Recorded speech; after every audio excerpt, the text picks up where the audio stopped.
और इस वक्त की बड़ी खबर अफगानिस्तान से बहुत बड़ी खबर आ रही है। अशरफ गनी ने दे दिया इस्तीफा। अशरफ गनी ने अफगानिस्तान ही छोड़ दिया है। उससे पहले उन्होंने इस्तीफा दिया तो राष्ट्रपति अशरफ गनी ने देश छोड़ दिया। इस वक्त की बड़ी खबर आपको बता दें और जानकारी है कि गनी तजाकिस्तान जा सकते हैं। तो राष्ट्रपति अशरफ गनी ने इस्तीफा दे दिया है और देश छोड़ दिया है। टोलो न्यूज के हवाले से खबर मिल रही है।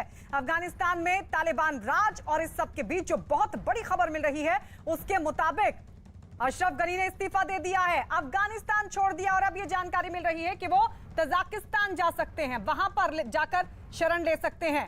तो लगातार तालिबान और राष्ट्रपति अशरफ गनी के बीच सत्ता हस्तांतरण को लेकर बातचीत चल रही थी और अब ये बड़ी खबर मिल रही है कि गनी तजाकिस्तान जा सकते हैं। नीरज हमारे सहयोगी जुड़ गए हैं ज्यादा जानकारी के साथ। मतलब सत्ता हस्तांतरण अब हो गया या कुछ और औपचारिकताएं बाकी? नीरज नहीं, देखिए अभी तक सत्ता हस्तांतरण नहीं हुआ और इस खबर के बाद कि वो देश छोड़ के दूसरे देश चले गए हैं, किस देश में गए हैं इस पर अभी तक कोई आधिकारिक पुष्टि या सूत्रों के आधार पर पुष्टि नहीं हुई है। लेकिन अगर वो देश छोड़ के गए हैं तो यानी अपने पद से रेजिग्नेशन भी नहीं दिया है गायत्री।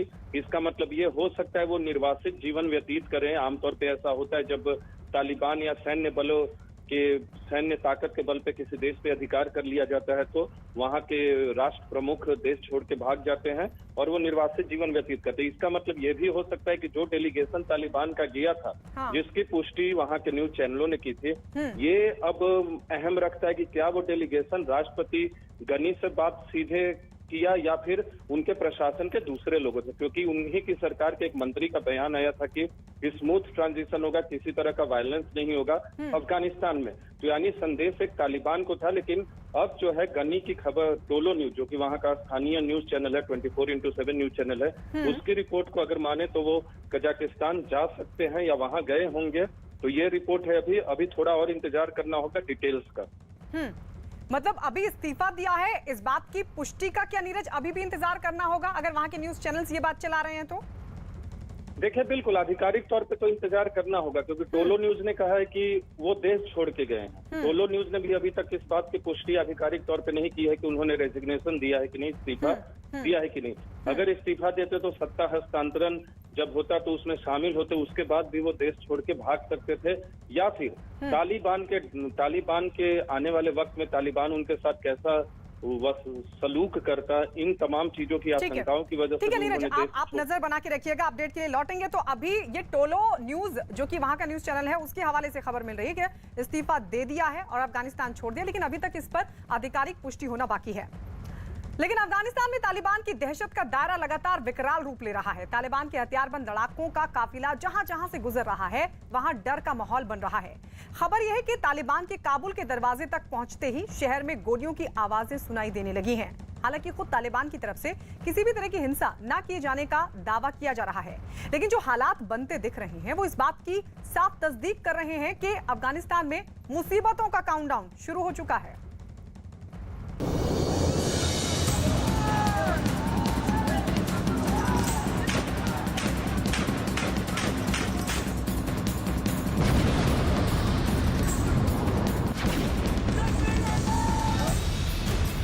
काबुल में तालिबान का कोहरा।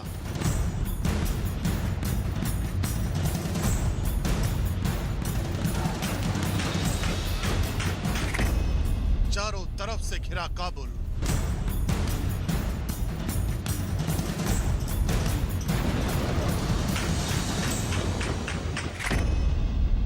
गोलीबारी से फिर गूंज उठा शहर।